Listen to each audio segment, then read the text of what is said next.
Kevin Lamarque Reuters Donald Trump is doing a real job on Israel, specifically a hit job.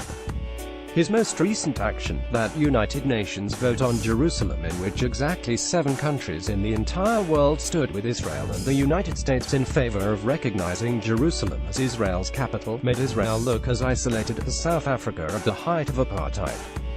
Not even Donald Trump's empty threat to cut off foreign aid to any country which voted against the US-Israeli position could persuade even the major recipients of that aid to vote his way. Of course, the vote was totally unnecessary. No one is seriously challenging Israel's claim to Jerusalem, with even Arab states like Saudi Arabia, Jordan and Egypt only managing the most ritualistic protests every few months or so. Israel's illegal according to the United Nations hold on every inch of Jerusalem was totally secure. Not so much now. Thanks to Trump's forcing of a UN vote, it is now more clear than ever before that pretty much no one outside of Washington and Israel recognizes Israel's right to the entire city. Whenever negotiations resume, probably after the next war, if the historic pattern holds, Jerusalem will undoubtedly be at the top of issues that must be resolved.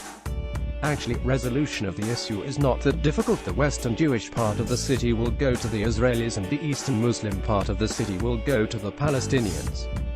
The holy sites will be internationalized and belong exclusively to neither side but rather to all sides. Of course, this is the last thing the Netanyahu government wants, but, thanks to Trump, this is what it or a successor government is going to get. Score 1 for the Palestinians thanks to Trump. The other big victory Trump handed the Palestinians was destroying, hopefully once and for all, the idea that the United States can mediate between Israelis and Palestinians.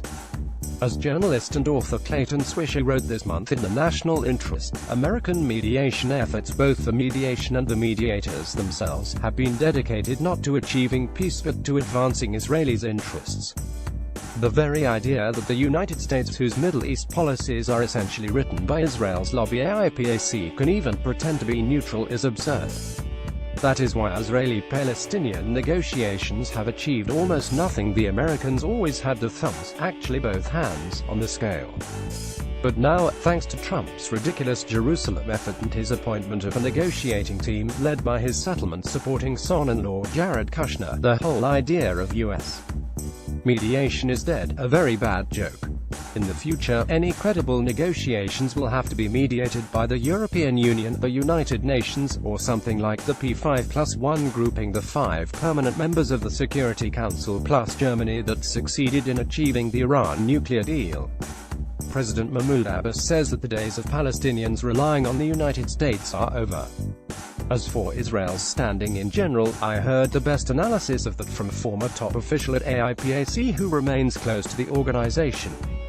Trump is a disaster for us. Essentially what he has done has fused Israel and its interests with himself. World despises Trump and American Jews not only dislike him but fear the anti-Semitism and racism he has incited. The Trump-Israel linkage has turned Israel into a cause for the 10% of Jews who are Orthodox and right-wing evangelical Christians. AIPAC is worried and should be. Israel was a consensus issue. Now its support comes mostly from the right. It's true. Israel has to worry about essentially being identified in the eyes of the world with the most unpopular president in American history. Just 2 decades ago, when Bill Clinton was president and Yitzhak Rabin was Prime Minister of Israel, things could not have been more different. Israel was pursuing peace and its Prime Minister was perhaps the most popular foreign leader in the world. More heads of states gathered for his funeral than had been together for any event since John F. Kennedy's rights in 1963. Israel days of isolation seem over. Now they are back, with Israel moving into the status of international pariah. Much of the credit for that sad turn of events belongs to every prime minister who succeeded the martyred Rabin, especially Netanyahu, all of whom favored screwing the Palestinians over negotiating fairly with them. But plenty of the blame belongs to Donald Trump, that self-proclaimed friend of Israel who has it locked in a deadly embrace. Download. Do you have information you want to share with HuffPost? Here's